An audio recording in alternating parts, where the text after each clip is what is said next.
13 segundos de la séptima vuelta del Gran Premio de San Marino en 1994, el piloto de Fórmula 1, el brasileño, chocó y murió.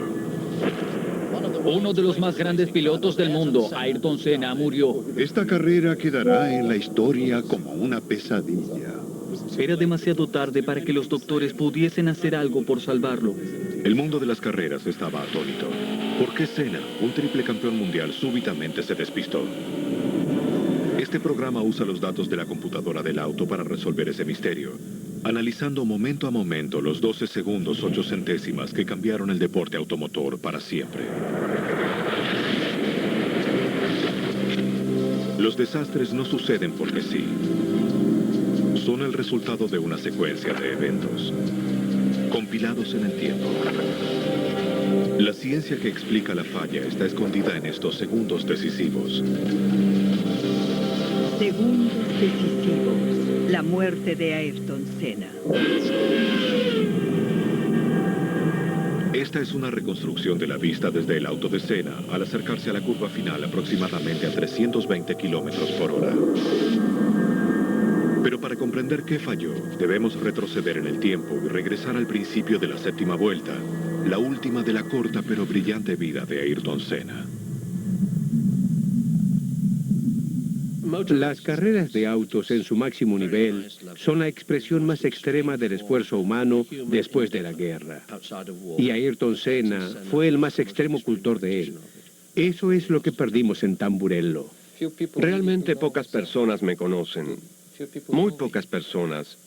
Y no comprenden lo que se necesita tener para que un piloto de carreras llegue eventualmente a la Fórmula 1 y sea exitoso. Ayrton Senna era un hombre extraordinario, bendecido con una habilidad extraordinaria. Su deseo de ganar lo llevó a dejar una vida confortable en su amado Brasil, por un escenario deportivo en donde el desempeño es todo y el peligro nunca anda lejos. Su destreza y ambición eran legendarias. Él siempre quería ser el mejor. Siempre mostraba competitividad. Todo el tiempo mostraba que quería ganar. Aún para llegar al aeropuerto en un auto rentado, él quería ser el primero. Los pilotos realmente buenos que han ganado muchos campeonatos mundiales son también muy listos, todos. Ayrton era el arquetipo de ellos. Quién sabe cuántos campeonatos más hubiese ganado de haber sobrevivido. La Fórmula 1 es la categoría de carrera de autos más importante, con más dinero, más audiencia y más tecnología que cualquier otro tipo de carrera.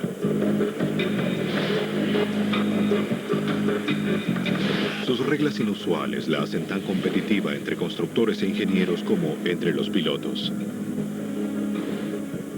Una de las reglas de la Fórmula 1, que es única en todas las categorías, es que uno debe construir su propio auto. Uno debe diseñar todo lo que no sea motor y caja de cambios, lo cual uno puede comprar. Como cada equipo ha diseñado su propio auto, la velocidad del desarrollo es furiosa para intentar estar en la cima invirtiendo en investigación y tecnología. Un solo segundo en toda una vuelta se ve como una gran ventaja y los autos son armados con gran cuidado. Con tanto esfuerzo y dinero en juego, la apuesta recae sobre el piloto para que obtenga el máximo de su máquina. Lo que Senna le dio al arte de conducir y a la actividad en general fue un compromiso total y absoluto. Pero eso es muy fácil de decir, y en el deporte la gente a veces habla así. Él estaba dispuesto a permanecer en la pista hasta la medianoche, observaba la telemetría, impresiones de computadora, preguntando y repreguntando, porque él debía comprender cada detalle del auto.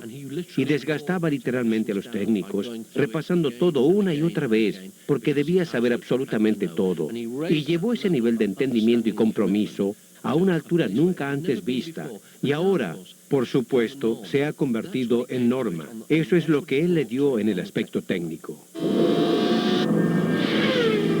Al cruzar a Ayrton Senna la línea de largada en su séptima vuelta del Gran Premio de San Marino, iba en busca de su cuarto título mundial. Lideraba la carrera como tantas veces andando a 300 kilómetros por hora. La computadora a bordo de su Williams FW16 registraba el comienzo de una nueva vuelta y comenzó a grabar los 12,8 segundos de datos que contarían la historia de la muerte de Senna.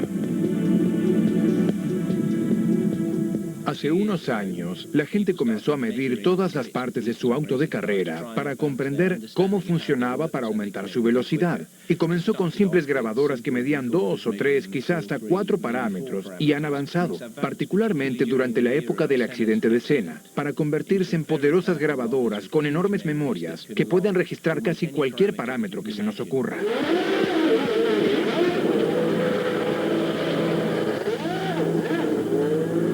Aunque el registro de datos se desarrolló para hacer autos más veloces, también puede proveer información vital sobre la causa de un accidente, tal como lo hace la caja negra de un avión.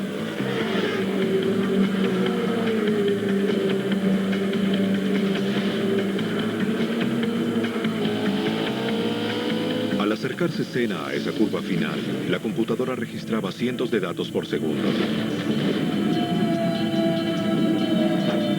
Al llegar a los 9 segundos, una centésima de la séptima vuelta, su pie derecho estaba a ras del piso. Mostrando más del 100%, tenía algo que probar. Senna vivía una verdadera crisis. Había llegado a la escudería Williams porque, en teoría, era el mejor auto y le daría el 4º campeonato mundial, pero hasta ese momento en la temporada no había ganado puntos. El auto era duro y, lejos de ganar todas las carreras, como decía la gente, nunca había estado cerca siquiera de terminar una competencia. Así que tenía presiones de toda índole que recaían sobre él. Debía triunfar en Imola. Imola, en el norte de Italia, es una de las pistas más veloces de la Fórmula 1. Era la escena de la tercera fecha del campeonato de ese año. Al final de la recta había una amplia curva, un lugar con cierta reputación y un nombre enigmático: Tamburello. Hay un cierto misterio rondando la curva Tamburello. Era una curva muy rápida para pasar a gran velocidad, con un poco de césped, un poco de pista y luego un muro. Así que cada piloto sabía que en teoría se podía pasar sin inconvenientes, pero si algo fallaba, estaban en graves problemas sin mucho espacio para poder escapar. Una de las consecuencias del accidente fue que causó la revisión de los circuitos en todo el mundo. Tamburello se convirtió en una chicana izquierda-derecha, forzando al conductor a aminorar. Pero a las 2:17 del domingo 1 de mayo de 1994, era aún una dura e imperdonable prueba para la característica principal de un auto de Fórmula 1: la habilidad para doblar a una velocidad casi increíble.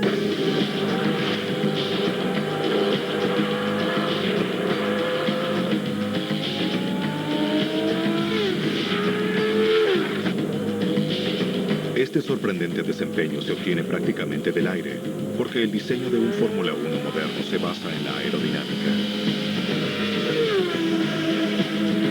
Aunque resulte extraño, una máquina de este tipo no es tanto un auto, sino un aeroplano volando al revés, muy cerca del suelo.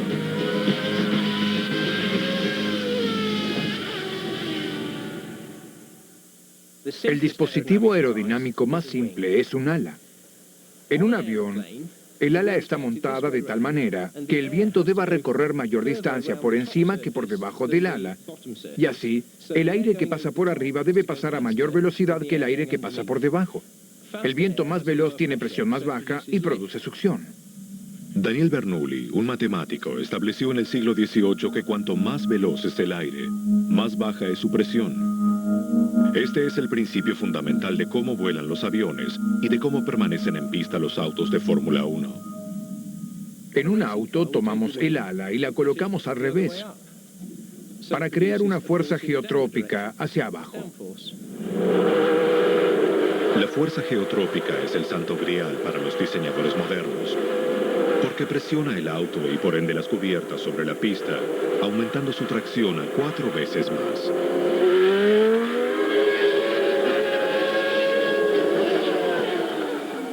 Mientras un auto está doblando, está intentando seguir en línea recta, que es una ley natural de la física, y la única fuerza que tiene para evitar salir de la pista es la tracción que proveen sus neumáticos.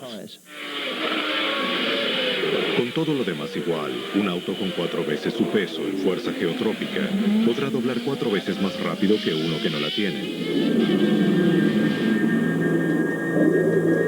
Es esta tracción asistida la que permite que un Fórmula 1 tome una curva como tamburelo a fondo, con el motor a casi 14.000 revoluciones por minuto. A casi 320 kilómetros por hora, a 11 segundos 2 centésimas de la séptima vuelta, el auto está incrustado en el asfalto por una fuerza geotrópica de 4 veces su peso, generando una gran tracción. Tal como el piloto de un avión siente la gravedad durante un viraje, Senna sintió esta fuerza tironeando de su cuerpo. Los sensores de a bordo indicaban una lectura de 3.62 Gs o 3.62 veces la fuerza de la gravedad. Si algo fallaba ahora, el auto saldría volando de la pista. En ese preciso instante, 1 segundo 6 centésimas antes del impacto, en efecto algo falló.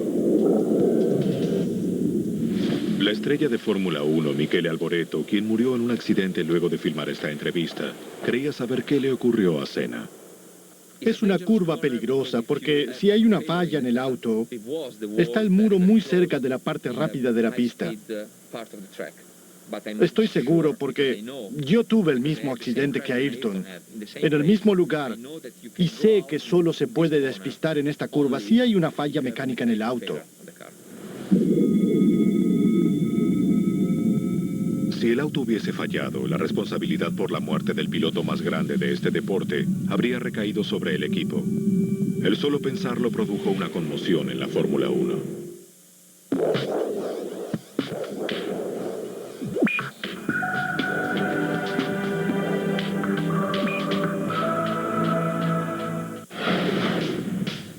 Cuando Kingsley Holgate tuvo que elegir dónde pasar sus vacaciones familiares, decidió que iban a ir al desierto de África, la selva de Brasil, el desierto de Atacama, Australia y la isla de Madagascar.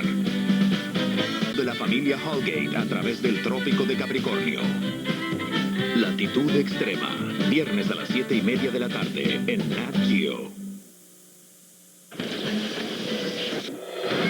En su afán por comprender al mundo, el hombre creó miles de inventos. Y todavía sigue creando. 6 episodios sobre todo lo que necesitas saber del pasado y el presente de la ciencia para comprender un futuro gobernado por la tecnología. Exploraciones impulsadas por Duracell. Hoy a las 7 de la tarde en Nat Geo. Conseguir un 1994 en el Gran Premio de San Marino, en el norte de Italia. El deporte multimillonario cambió para siempre.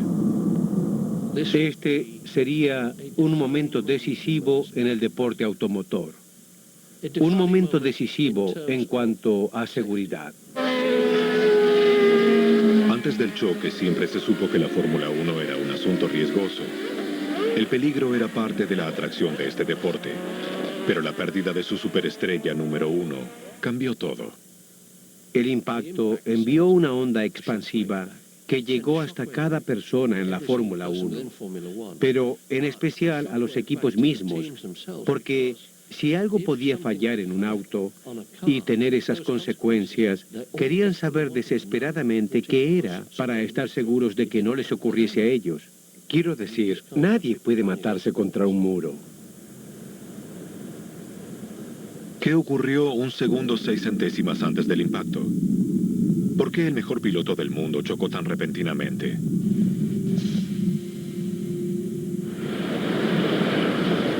Porque el accidente ocurrió en Italia, donde la ley exige que toda muerte no natural sea investigada. Hubo una causa judicial. Mauro Forghieri fue uno de los investigadores expertos. En mi opinión, el choque fue causado por una decisión de Senna, pues había algo extraño en su volante, porque este se movía demasiado. El Williams F-16 de Senna tenía una pequeña cámara en miniatura colocada aquí, justo detrás y a la izquierda de la cabeza del conductor. Podía ver hacia adelante del auto y algún detalle dentro de él. Precisamente un pequeño botón amarillo montado sobre el volante. Al girar el volante, el botón gira con él, permitiendo que una computadora registre adecuadamente cada movimiento del volante. Este botón parecía moverse en forma extraña justo cuando Senna perdió el control. Al acercarse a Tamburello, dobló hacia la izquierda, enfilando el auto hacia la cuerda de la curva, tomando la línea más rápida para atravesarla.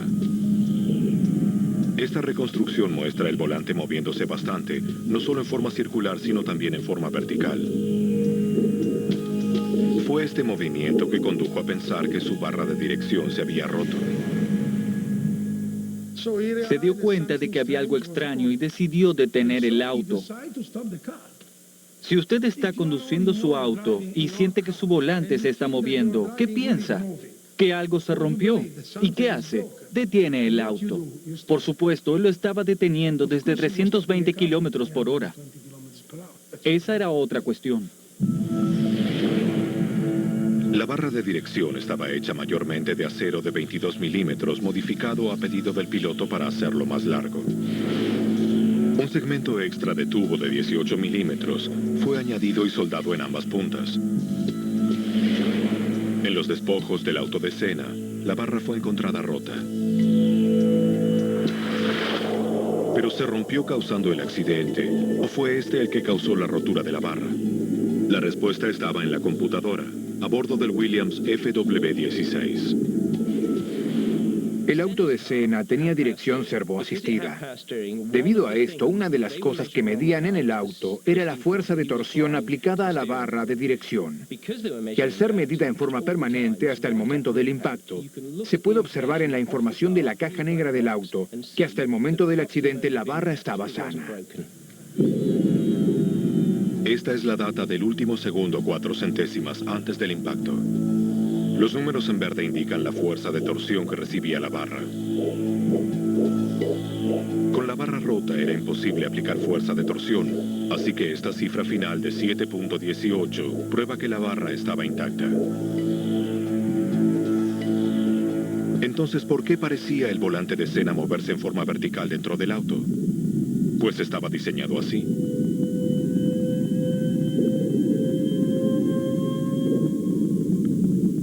Estas imágenes vistas por primera vez en público indican cuánto puede moverse en un auto Williams idéntico. El esfuerzo necesario para moverlo así es bastante considerable, pero hay que recordar que el piloto está sujeto a una fuerza de gravedad 3 veces mayor, con solo el volante para soportar el peso de sus brazos. El diseño permitía este movimiento. Entonces, si la barra de dirección no se rompió, ¿qué más pudo haber causado el accidente de Senna? La cruel ironía es que en la denodada búsqueda de un buen desempeño en las curvas mediante aerodinámica, los autos se habían vuelto peligrosamente inestables. Por las reglas en vigencia al tiempo del accidente de Senna, el auto debía andar muy cerca del suelo. Y hablamos de estas alturas del suelo, que no son las alturas de los autos estándar, medidas en centímetros, sino en milímetros. La razón por la que esta distancia llamada altura dinámica era tan pequeña se debía nuevamente al principio físico básico de que el aire a velocidad genera baja presión. El diseñador intenta obtener la más alta velocidad de aire posible bajo el auto, pues así él genera baja presión y succiona el auto hacia la pista. Cuanto más velozmente se haga pasar el aire debajo del auto, más baja será la presión, tal como lo dicta el principio Bernoulli, y la manera de lograr esta velocidad del aire es reduciendo la altura dinámica, porque cuanto más pequeño sea el espacio, más velozmente deberá ir el aire para escurrirse por él. Un auto muy bajo significa una fuerza geotrópica muy alta.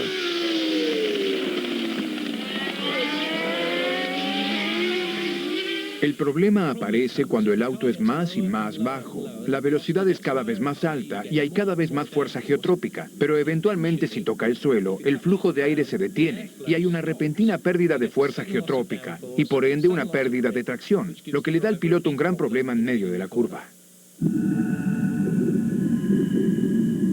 La clave de un buen tiempo de giro era en tiempos de Senna un acto de balance técnico. La recompensa por una acción correcta era, en términos competitivos, importante. Bajando el auto 1 milímetro, eso haría que el auto sea varias décimas de segundo más veloz. En algunos circuitos, quizá tanto como medio segundo por vuelta. Así, todas las escuderías tendrían sus autos al límite, tan bajos como fuese posible. Si algo inesperado ocurriese y redujese la altura dinámica a menos del valor crítico, el piloto tendría problemas. Exactamente a 11 segundos de la séptima vuelta de Senna, algo había reducido la altura dinámica del Williams. Algunos televidentes vieron chispas, indicando que el auto en efecto estaba tocando el suelo en medio de una de las curvas más rápidas de toda la Fórmula 1. ¿Qué era lo que hacía que el auto de Senna se arrastre por la pista ese día de 1994? En el caso del accidente de Senna, hubo un incidente serio en la largada y se decidió hacer una segunda largada con el auto de seguridad. Este auto es un auto estándar conducido a velocidad razonable, pero mucho más baja que lo que cualquier auto de carrera pueda dar. La carrera en Imola fue la segunda vez que se usaba un auto de seguridad en una pista seca en la Fórmula 1 y hacía estragos entre los autos que parecían tortugas detrás de él. Los neumáticos se enfriaron de su temperatura alta de carrera, haciendo que se contraigan, y fue esto lo que causó la caída en la ya crítica altura dinámica. Normalmente patinaría justo tocando el suelo, solo en las pequeñas lomas. Pues bien, con la presión de los neumáticos reducida en un 25%, el movimiento de las gomas tenía una amplitud de hasta 4 o 5 milímetros más. Y cuando el esquí, que es metálico, toca la pista, en lugar de tener el gran agarre de los pegajosos neumáticos y bien dirigida por el piloto, lo que se tiene es como un esquí sobre nieve. Entonces el auto no solo había perdido mucha fuerza geotrópica, impidiendo que el aire pase por debajo, sino que estaba descansando durante una fracción de segundo en los esquíes metálicos. Súbitamente fue incapaz de generar la tracción que necesitaba para superar la curva. A los 11 segundos, 2 centésimas, el tren trasero derrapó. En reacción instantánea, Ayrton Senna viró a contracurva una décima de segundo más tarde. El tren delantero dobló a la derecha.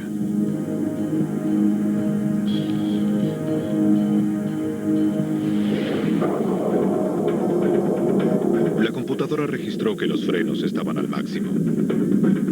El auto estaba frenado vertiginosamente, pero Ayrton Senna se despistó.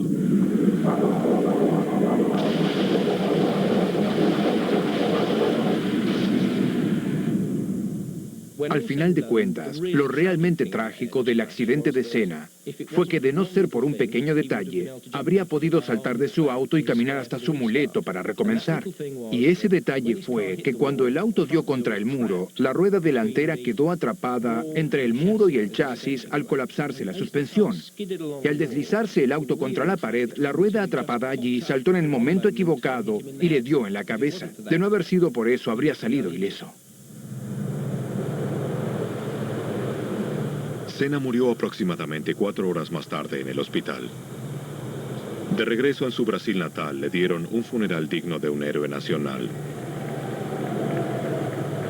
Sus admiradores le rindieron un sentido homenaje y su país declaró luto oficial de 3 días. Las lecciones aprendidas de este accidente cambiaron el deporte para siempre y sin duda alguna han salvado muchas vidas desde entonces. Es quizá un legado apropiado para un gran hombre.